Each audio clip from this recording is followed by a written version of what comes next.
When my first love confessed to the new transfer student, everyone thought Ava would be devastated. What they didn't expect was that Ava was actually sitting on his roommate's bed, with a bit of liquid already soaking into the sheets. Ethan was going to confess to that pretty transfer student. He had asked everyone to keep it a secret from me, but he didn't realize that some gossips couldn't keep it in and had already told me. Everyone knew I had a crush on Ethan and dreamed of marrying him someday. This time, Ethan seemed completely infatuated with that girl. People thought I would throw a fit, cry, and cause a huge scene. Everyone loves to watch this kind of drama between men and women unfold. They were all waiting for me to lose control and rush over to cause chaos. But, unfortunately, even after Ethan successfully confessed, I still hadn't shown up. The crowd of onlookers, 3 layers deep, started to lose interest. Even Ethan's face didn't show much joy. He put his arm around his new girlfriend and took out his phone. There were no calls or messages. Ethan frowned slightly. Then he turned to the crowd and said, "I'm treating everyone tonight. You're all invited." The onlookers all cheered. I had been standing behind some trees the whole time and only then walked out.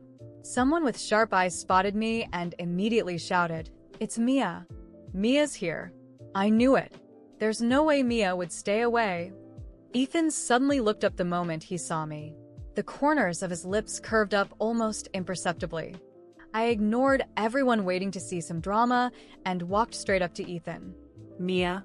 Ethan held his new girlfriend tighter. He looked at me and said flatly, "You can't force feelings. We've known each other for over 10 years. I don't want to say anything too harsh and hurt our old friendship. From now on, I'll still treat you like a sister. If you need anything, you can still come to me." Then he lowered his voice. "With so many people watching, don't make a scene. Go home, Ethan." I interrupted him and slowly took a step forward. He frowned again. "Mia, be good." I smiled and handed him the bracelet I had just taken off my wrist. "I came to return this to you." Seeing the bracelet, Ethan's face suddenly darkened. "Mia, what game are you playing? Take the bracelet back. I won't bother you anymore after this." Ethan stared at me, his voice growing colder. "I don't care about this little bit of money. If you don't want it, just throw it away." As soon as he finished speaking, I turned and threw the bracelet into a nearby trash can.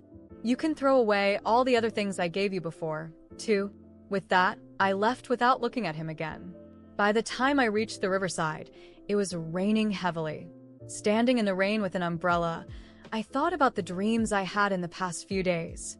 In the dream, because of Ethan confessing to Lily, I cried and made a scene to force him to break up. I jumped into the river that night, but what was the result? I almost lost my life. Ethan only stayed at the hospital for 5 minutes before leaving.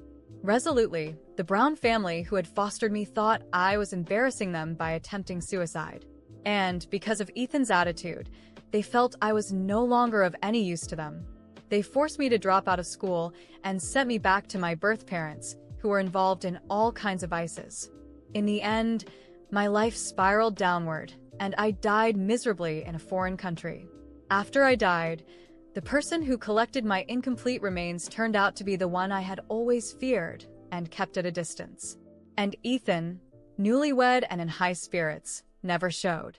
These days, the events in my dreams came true one by one. If it weren't for these dreams, I would have been frantically calling Ethan by now. Then I would have threatened to kill myself and jumped into the river. I'm very grateful for this dream. It made me feel like I was reborn. I can change my predetermined tragic fate bit by bit. The 3rd time I dialed that number, it was finally answered. I clutched the phone tightly and held it gently to my ear. The name Daniel Black lingered on my tongue several times before I finally uttered it.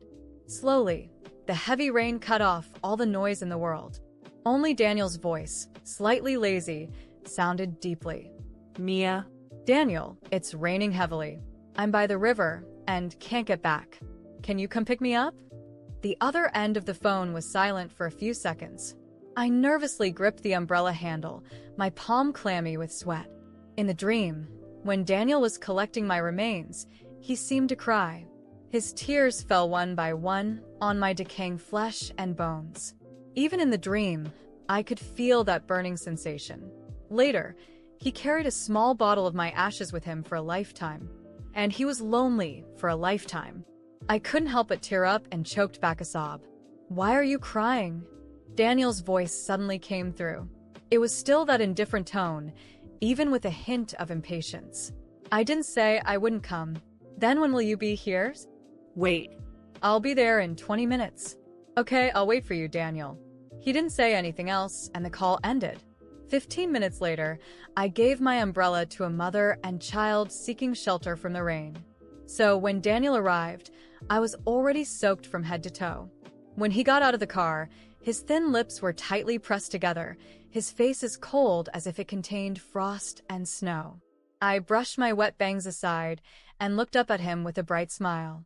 "Daniel, you're really punctual." Mia. "You might as well die of stupidity." He coldly grabbed my arm and shoved me into the car. Then he threw me a soft blanket. "Dry yourself off. Don't get my car dirty." He glanced at me in the rearview mirror and then skillfully turned the car around. Oh. I obediently wrapped myself in the blanket. Then I couldn't help but steal glances at him as he focused on driving.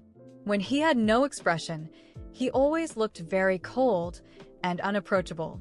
Many girls at school liked him, but no one dared to confess. He was Ethan's roommate. I often went to Ethan's dorm, and every time I went, Daniel seemed to really dislike me. Even now, although he came to pick me up, his attitude was still cold. Just now, when he shoved me into the car, he used extra force. My wrists still hurt with a ring of red marks. It's hard to tell that he had been secretly liking me all along. I slowly lowered my eyelashes. Everything in the dream had come true. But now, because of my changes, many things have also changed. Would Daniel still like me? If he didn't like me at all, wouldn't I be causing him trouble by doing this? Back to the dorm. Daniel suddenly turned his head and glanced at me. My heart suddenly skipped a beat, and I blurted out, "Yeah, back to your dorm." Daniel gripped the steering wheel and snorted. "Ethan won't be back tonight." "I know." I gripped the edge of the blanket, twisting it tighter and tighter. "I'm not looking for him." The car suddenly braked sharply and stopped by the roadside. As the car moved through the empty streets, the silence between Daniel and me grew almost suffocating, broken only by the rhythmic sound of the heavy rain pounding against the car's roof. The streetlights flickered by the window, casting shadows that came and went, like the bitter memories I was trying to push down. I glanced sideways at Daniel, who remained focused on the road, his face rigid, but his eyes, always so cold, held a glimmer of something I couldn't interpret. I wanted to speak, to break the silence, but the memory of that haunting dream still burned in my mind, trapping any words in my throat. I could still picture Ethan in my mind, with that smug smile when I returned the bracelet. How dare he say he'd always see me as a sister? How dare he make that statement in front of everyone, knowing full well how I felt about him? Even after years of friendship, he chose to disregard any consideration for me, making my humiliation public. And all this just to impress a girl he barely knew. Anger rose within me, and I felt my heart beat with resentment, but at the same time, a part of me felt liberated, as if I had finally woken up from a ridiculous, delusional dream. Daniel interrupted my thoughts by braking the car abruptly. I looked around, confused. He had stopped in front of the old town park where we'd spent so many carefree afternoons before Ethan and that new girl invaded my life and turned it upside down. Daniel turned off the engine and looked at me with an intensity I'd never seen before, a look full of something between disdain and concern, and it left me speechless. "Why do you keep subjecting yourself to this?" he said, his voice low but as sharp as a blade. "Why do you keep humiliating yourself for someone like Ethan, someone who doesn't even care enough to look back?" I swallowed hard. It was the first time anyone had said aloud what I had been trying to deny. I looked at my hands, still trembling, trying to find an answer that wouldn't sound pathetic. I thought he was the only one who really understood me. That he was the person I could build something with, you know?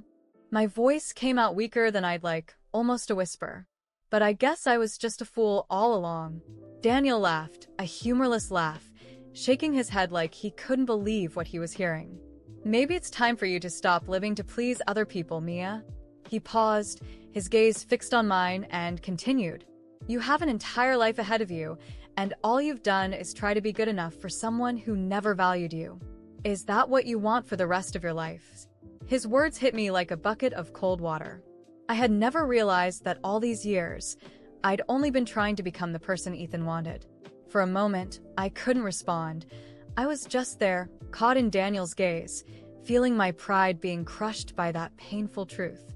You don't know how much I tried, I murmured, feeling the tears burning my eyes, but I swallowed them back. I thought I knew him. I thought we had something real.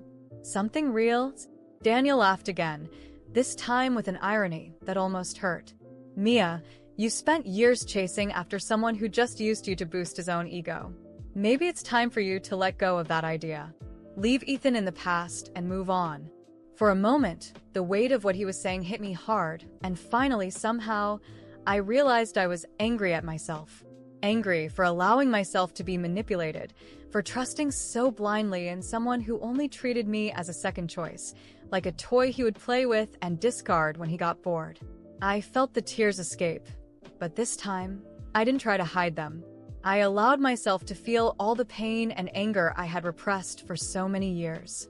I want to change, I whispered, finally looking at Daniel. I want to be someone who doesn't need anyone else to feel complete. I want to move on and truly leave Ethan behind. Daniel smiled, but there was still a certain skepticism in his eyes. He leaned in closer, placing a firm and comforting hand on my shoulder.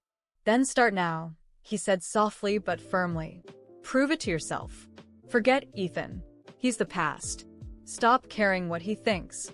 You need to be true to yourself before anyone else. Those words, spoken by someone who had always been in the background of my life, carried an unexpected weight. It was as if Daniel had always seen something in me that I had never been able to see. And in that moment, I knew I needed to move on. Maybe in some way, Daniel had been waiting all this time for me to make this decision. Or maybe he simply knew, in a way no one else did, how much I needed to free myself. Without saying anything else, Daniel started the car again, and we drove in silence until we reached my apartment. When he parked in front of the building, I turned to him, feeling a strange new weight and yet a lightness I had never experienced before. Thank you, Daniel, for everything. My voice came out shaky but determined. He just nodded, and I saw a glimmer of pride in his eyes before he turned back to look at the steering wheel. There was something more there, a tension I couldn't quite identify, but in that moment, it was enough to know he was by my side. As I stepped out of the car and walked towards the entrance, I felt Daniel's gaze on me one last time. And for the first time, I didn't feel the urge to run back to him or to any other man. I felt, unmistakably, that perhaps this was the first night of the rest of my life, a life where I would finally be free to be who I truly was, without needing anyone's approval. I closed the door of my apartment, leaned against it, and let out a long sigh. I looked around at the empty space I had once imagined sharing with Ethan, and I realized that future no longer existed. There was a new world for me to explore, and this time, with my heart and mind completely focused on myself. This was my chance to start over, and with or without Ethan or anyone else, I knew I would never again allow anyone to cast me as a spectator in my own life. That night, I lay in bed with my mind still racing, Daniel's words echoing through my thoughts. No matter how much I tried to push them aside, each sentence felt heavier than the last. I nestled into the sheets, took a deep breath, and let the darkness of the room pull me toward sleep. The silence took over, and gradually, I felt my body give in, slipping into dreams. Suddenly, I found myself in a place that felt both familiar and mysterious.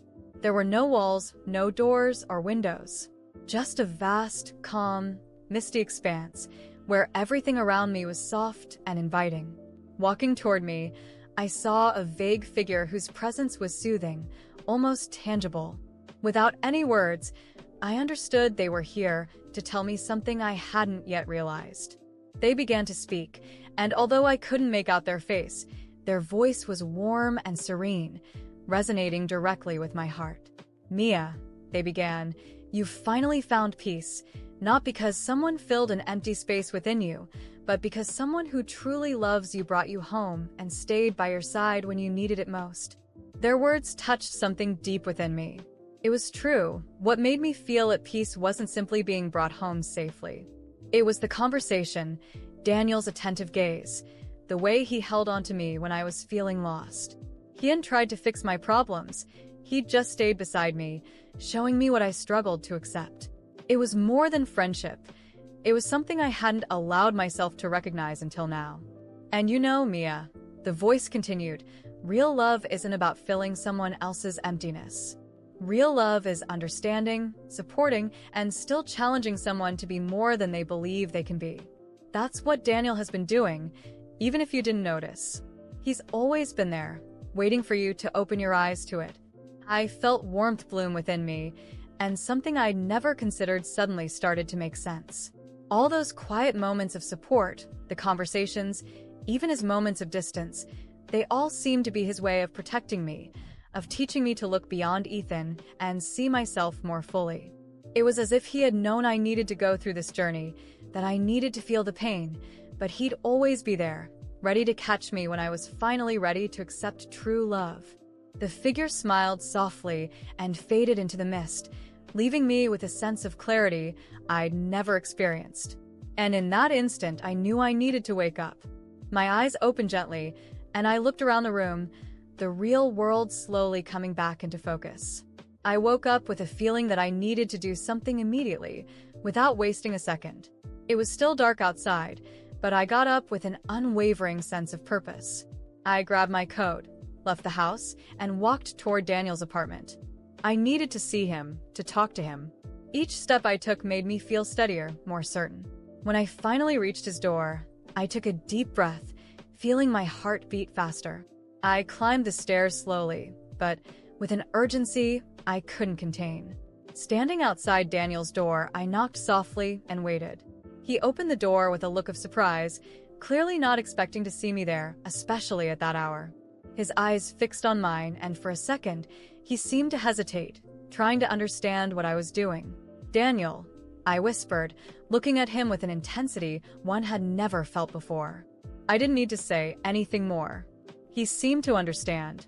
We moved closer, and before any doubt could surface, I kissed him.